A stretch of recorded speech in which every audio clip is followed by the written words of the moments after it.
If you have a newspaper with a picture of our leader, General Kim Jong-il, or his father, the great leader Kim Il-sung, you may not fold the paper across the picture. You may not sit on the paper, and you may not crumple the paper. Also, you may not make any negative comments about either of these leaders, nor joke about them at all at any time. If you do so, it will be very bad for all of us. These were the first words spoken to me upon entering North Korea for a 5-day tour that would often feel surreal. A writer once noted that going to North Korea was like, quote, a visit to another planet, unquote. And that seems a very accurate description of what it's like to peek behind the dark curtain surrounding North Korea. Unlike most people, I had long wanted to visit North Korea. I teach university courses on comparative political systems, a subject which necessarily includes a country with features of a dynastic one-party communist dictatorship closed off from the rest of the world.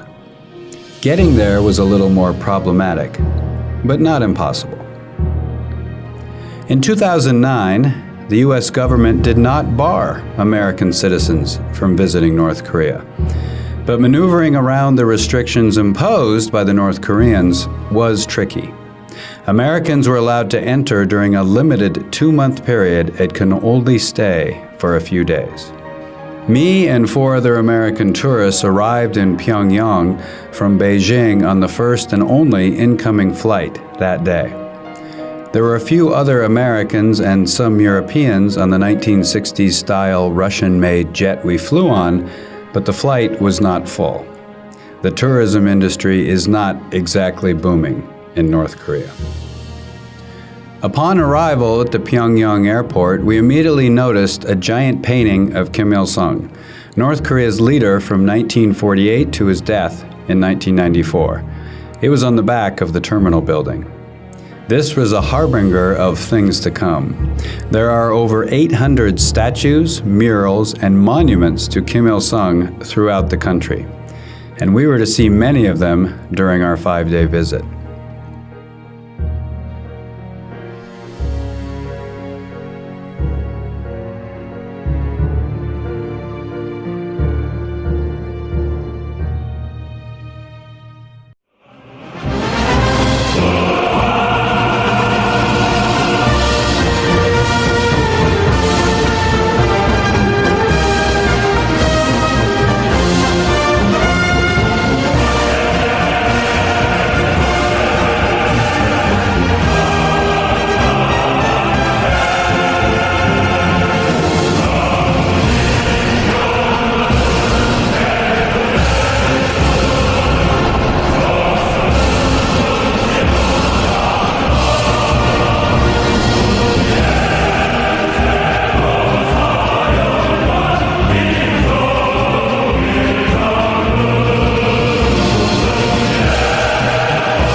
We were met at the airport by 2 guides who delivered the instructions on how to act while in North Korea. We were also told not to take photos from the bus unless advance permission was granted. This rule was only loosely enforced until one of our group was visited at the hotel and made to delete 6 photos he had taken near the north-south border. Somebody on the street had noticed the flash of a photo being taken from the bus and reported him. From then on, we were sternly admonished to not snap pictures of street scenes. Pyongyang is a city reminiscent of 1950s Moscow or Beijing. Wide, spotless boulevards, but with few to no cars. The lonely expanses broken only by buses and some pedestrians.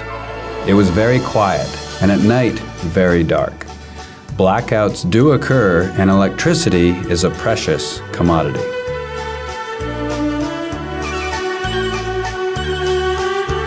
Although there are few in sight, pedestrians assiduously obey the traffic signals at the crosswalks, even when there are no cars in sight. With such little traffic, the traffic lights are turned off. So for traffic control at major intersections, there are young ladies in dazzling uniforms directing the traffic with military-style pirouettes. These traffic mavens seemed to love their job, and many readily smiled back upon receiving waves from the 5 Americans in the tour bus.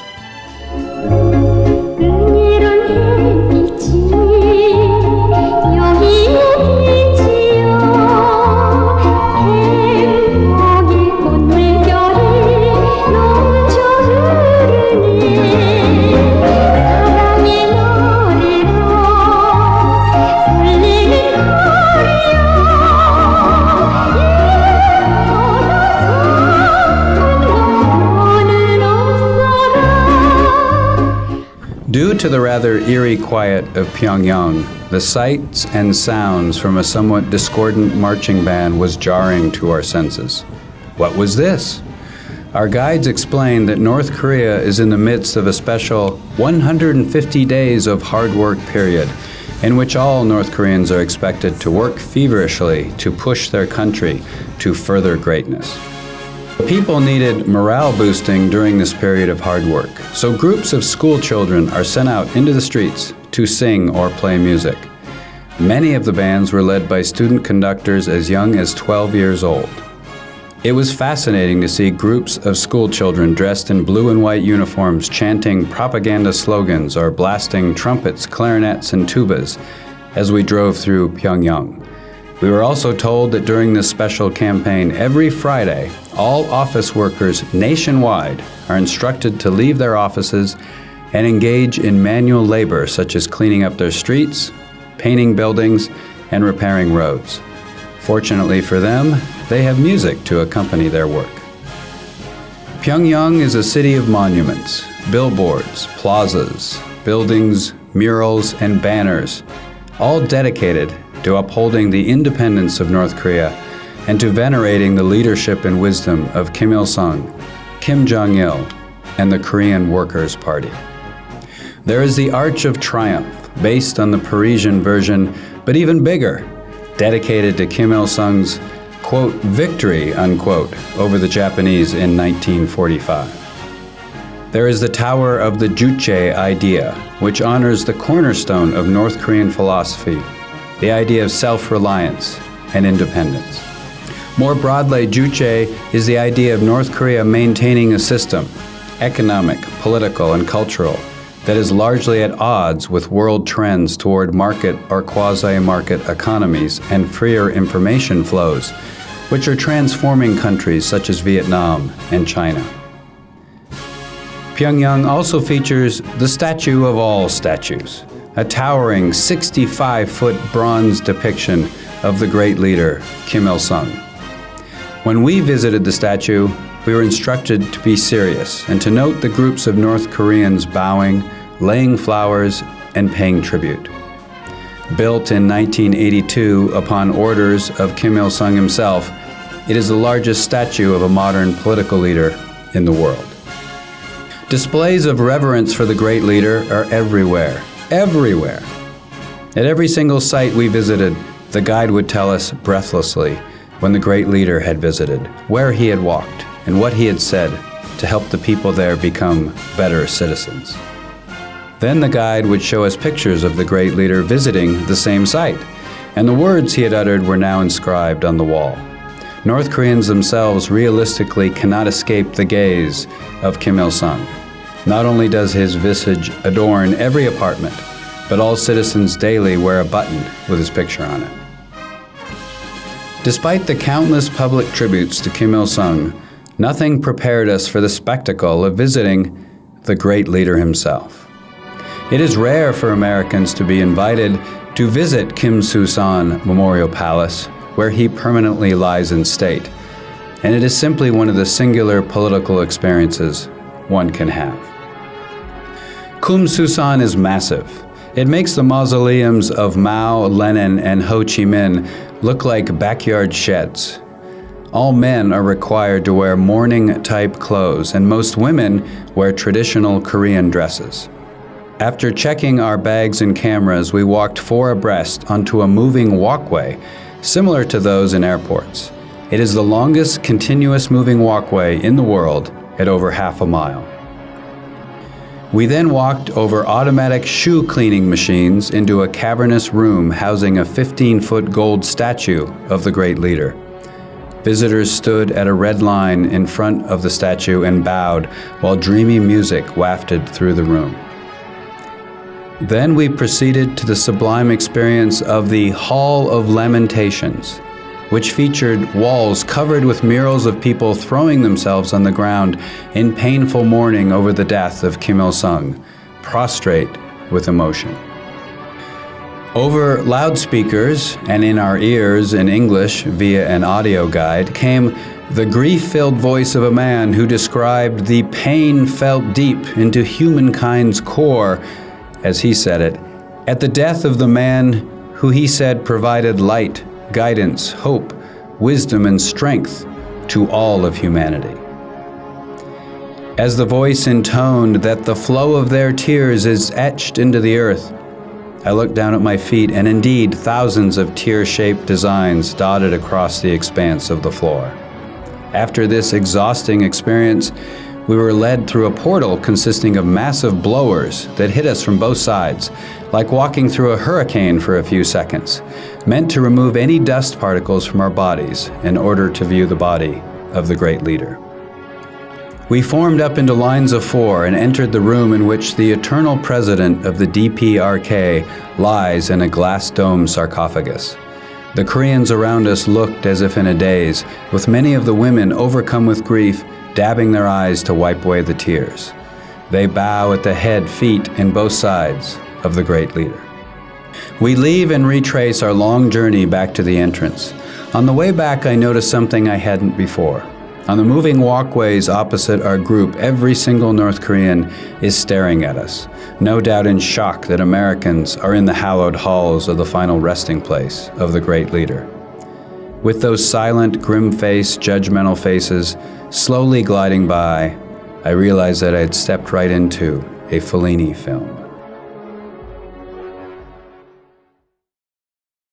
North Koreans' attitude toward the United States is straightforward. As our North Korean guide told me, "You are the enemy." "But why?" I asked. "2 reasons," he said. "First, you want to destroy our system and impose your system on us.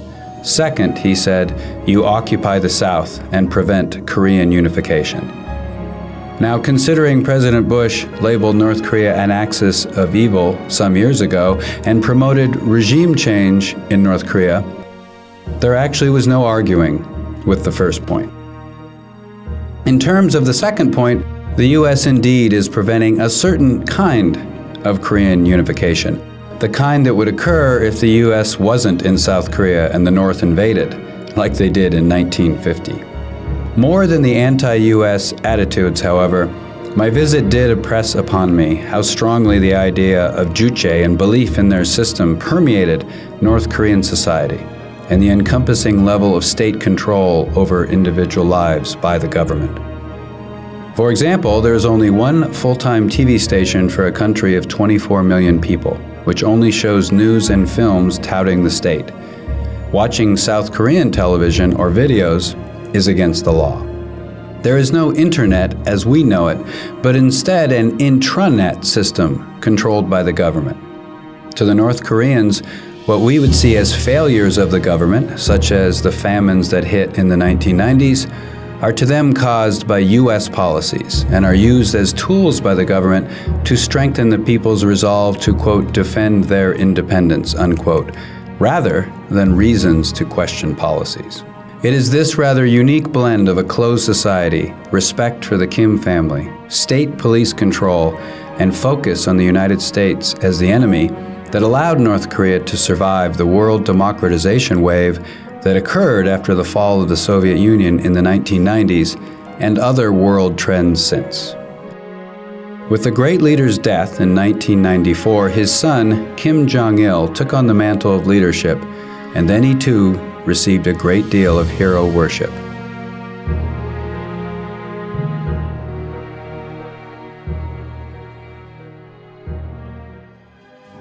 It was obvious from our short trip that Kim Jong-il understood that one key to a smooth-running dynastic dictatorship is hands-on supervision. So, the North Korean newspapers, magazines, and signboards are full of pictures of the general, Kim Jong-il, touring factories.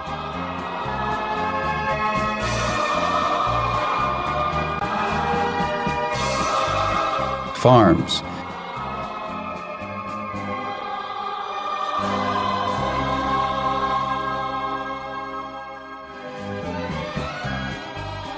Military facilities.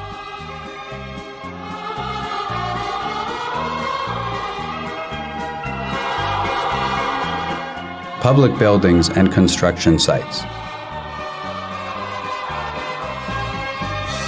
Like his father, when he does so, he offers up what he calls field guidance or on-the-spot consultation, pearls of advice and wisdom that are immediately reported in the news, but eventually make their way under the walls near where he gave the advice.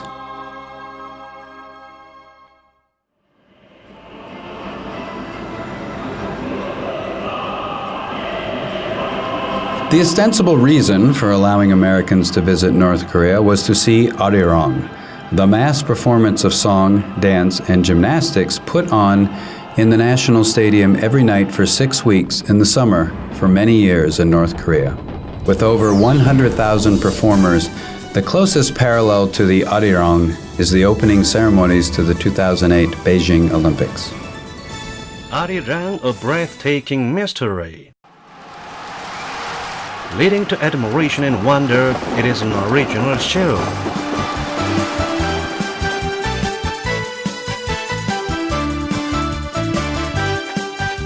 The vast space inside a 150,000-seated stadium is its stage.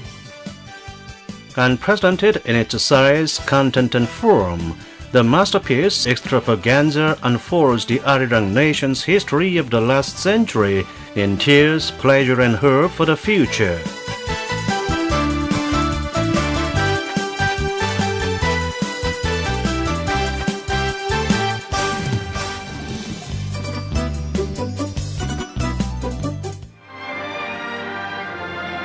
Arirang involves over 30 different performances or chapters, detailing the tale of Korea from ancient roots to Japanese invasion to the rise of the great leader to the building of the current Juche-based society to a future of reunification and happiness. Each chapter involves several thousand dancers and/or rhythmic gymnasts performing highly choreographed routines framed by a backdrop of massive mosaic pictures created by 18,000 very well-trained schoolchildren holding colored cards. The speed at which the children change the cards can be breathtaking. The point of Arirang is really a summation of the point of the whole country. A demonstration that the North Korean people are of one mind, striving together for what they believe to be the strength and happiness of the whole country under their unique system. In a country that is so closed to outsiders, how deep that feeling exists among the population is impossible to know. But if the 100,000 Arirang performers were faking it, then they not only were great dancers, but also great actors. Arirang, a perfect idolater and artistic depiction of the history, spirit, and wisdom of the Korean nation.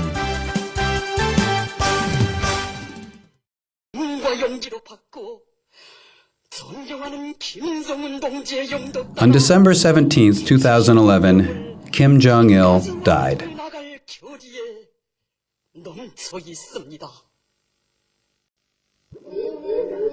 Like his father before him, Kim Jong-il's death and funeral procession were met with scenes of North Koreans wailing and sobbing and throwing themselves on the ground.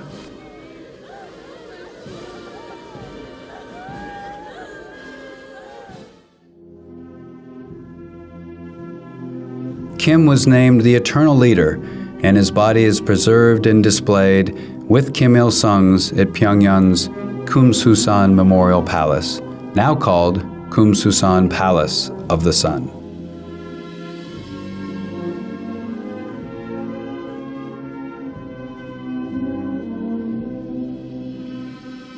North Korea has installed more statues and portraits of Kim Jong-il and what they call towers to his immortality across the country. At the Grand Monument on Monsu Hill in Pyongyang, a 65-foot statue of Kim was placed alongside his father's. Visitors who take photos of the statues are required to frame both leaders in their entirety in their pictures. His birthday on the 16th of February was declared the greatest auspicious holiday of the nation and was named the Day of the Shining Star. Kim Jong-il was succeeded by his youngest son, Kim Jong-un, who is hailed by the Korean Central News Agency as the, quote, great successor. Kim Jong-un, who bears a striking resemblance to Kim Il-sung, is Kim Jong-il's youngest son and took power at the age of 28.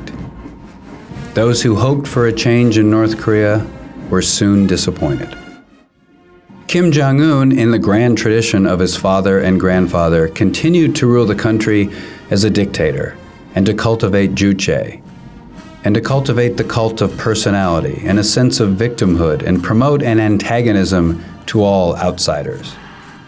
Kim Jong-un consolidated his power. Within a few years, he had killed numerous generals that he considered threats, and also had his uncle, Jong Sung-taek, executed. And on February 13, 2017, Kim Jong-nam, the exiled half-brother of Kim Jong-un, was assassinated with the nerve agent VX while walking through Terminal 2 at an airport in Indonesia.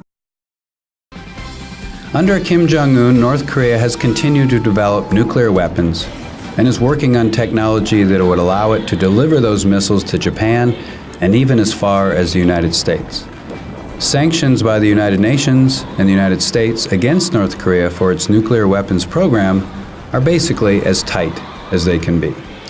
North Korea played this game under Kim Jong-un's father and grandfather, with nuclear weapons being used as foreign policy bludgeons against the world, to cause crisis, and arouse nationalism and support among his people when the world reacts.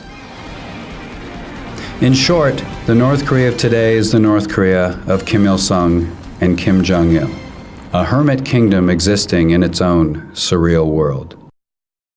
Kim Jong-un has even continued in the tradition of his father in dabbling in a fascination with American basketball, taking it to bizarre levels by his so-called friendship with cross-dressing former NBA star Dennis Rodman. He sang a song representing his reverence for respected Marshal Kim Jong-un, moving the spectators. Happy birthday to you. Happy birthday to you. Happy birthday, dear Marshall. Happy birthday to you.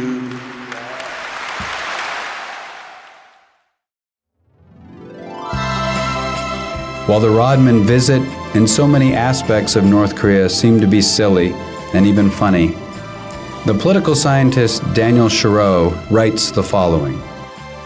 If one is only a visitor in such a place, it is possible to see the grotesque humor of this kind of personification of the leader as the incarnation of all the national and revolutionary virtues. The lies become so preposterous that it is hard to believe anyone takes them seriously.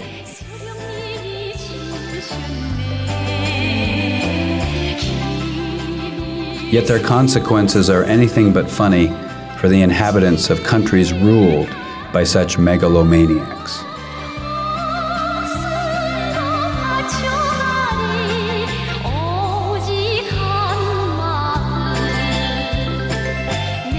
Leaving North Korea after my short trip, I realized that what the North Koreans have accomplished is both impressive and frightening.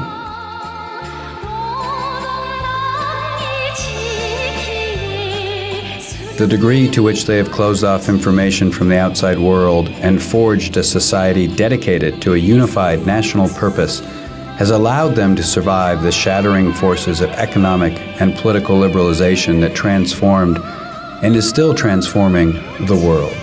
Communist North Korea and the Kim dynasty has withstood war, international sanctions, and famine, and yet survives.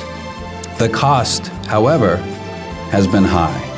For in the worship of the Kim family and abandonment of the individual right to possess critical thinking skills, the North Koreans have traded away one of the most important qualities of being human.